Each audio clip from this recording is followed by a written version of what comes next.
పాకిస్తాన్ లో ఉగ్రదాడి ఘాతకానికి పాల్పడింది. భద్రతా దళాలే లక్ష్యంగా ఆత్మాహుతికి తెగించారు. కరాచీలోని సింధ్ రేంజర్స్ ప్రధాన కార్యాలయంపై సూసైడ్ స్క్వాడ్ ఒక్కసారిగా విరుచుకుపడింది. అత్యంత భద్రత ఉండే ఈ ప్రాంతాల్లో ఆత్మాహుతి పేలుడు కారణంగా 9 మంది ప్రాణాలు కోల్పోగా పలువురు గాయపడ్డారు. వీరిని చికిత్స నిమిత్తం సమీపంలోని హాస్పిటల్కి తరలించారు. ఈ ఘటనతో కరాచీ నగరం ఒక్కసారిగా ఉలిక్కిపడింది.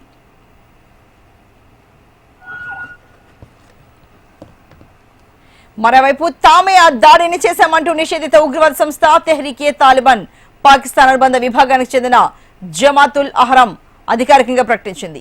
ఘటనపై పాకిస్తాన్ ఉన్నతాధికారులు అలాగే భద్రతా సంస్థలు తీవ్రంగా స్పందించాయి. పేలుడు సంభవించిన ప్రాంతాన్ని పూర్తిగా తమ ఆధీనంలోకి తీసుకున్నారు. కంట్రోల్ రూమ్ సీసీటీవీ దృశ్యాల ఆధారంగా ఉగ్రవాదులు లోపలకు ఏ విధంగా ప్రవేశించారన్న కోణంలో విచారణ జరుపుతున్నారు.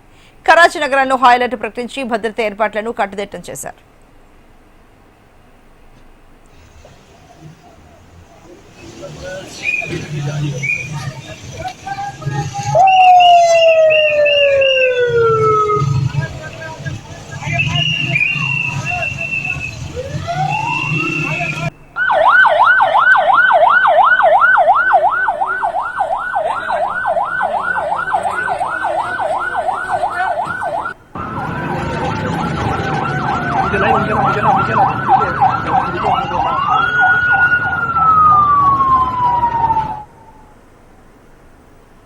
పాకిస్తాన్ లో ఉగ్రదాడి ఘాతకానికి పాల్పడ్డారు. భద్రతా దళాల లక్ష్యంగా ఆత్మాహుతికి తెగించారు. మరి కరాచీలో సింధ్ రేంజర్స్ ప్రధాన కార్యాలయంపై సూసైడ్ స్క్వాడ్ ఒకసారిగా విరుచుకుపడింది.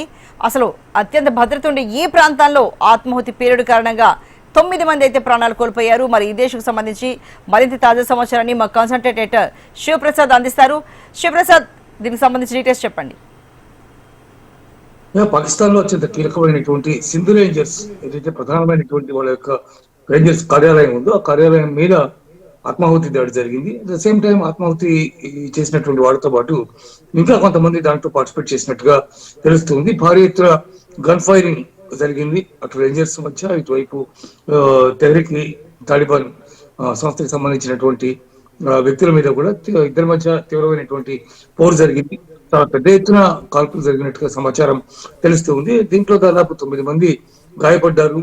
అట్లాగే 3 రేంజర్స్ చనిపోయారు. అట్లాగే ఇవి తెహ్రీక్ తాలిబాన్ కి సంబంధించినటువంటి వాళ్ళలో కూడా 4 మరణించినట్టుగా సమాచారం తెలుస్తుంది. ఏదైనా సరే చాలా తీవ్రమైనటువంటి దాడిగా దీన్ని పాకిస్తాన్ పరిగణించింది. అట్ ద సేమ్ టైం ఎందుకంటే చాలా కీలకమైనటువంటి ప్రదేశం అది, చాలా హై సెక్యూరిటీ ఉండేటటువంటి ప్లేస్.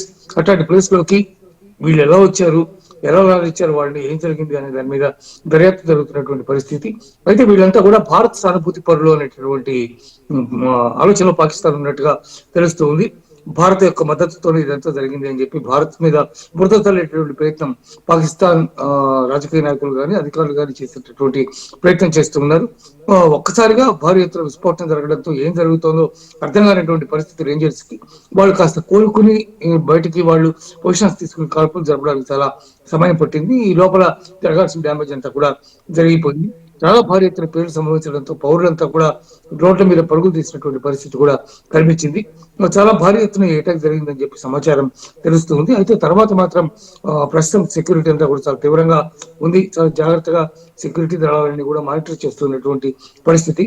మరి ఆఫ్ఘనిస్తాన్ మీద ఇటీవల కాలంలో తీవ్రంగా పాకిస్తాన్ దాడులు చేస్తున్నటువంటి నేపథ్యంలో, ముఖ్యంగా ఆఫ్ఘనిస్తాన్ లో ఉన్నటువంటి ఒక పెద్ద హాస్పిటల్ మీద దాడి చేసినటువంటి నేపథ్యంలో తెహ్రీక్ తాలిబాన్ కూడా చాలా సీరియస్ గా దీన్ని తీసుకున్నట్టుగా కనిపిస్తుంది. అదే విషయాన్ని తెహ్రీక్ తాలిబాన్ గతంలో కూడా ప్రకటించింది, మేము ఖచ్చితంగా రివెంజ్ తీర్చుకుంటామని చెప్పి.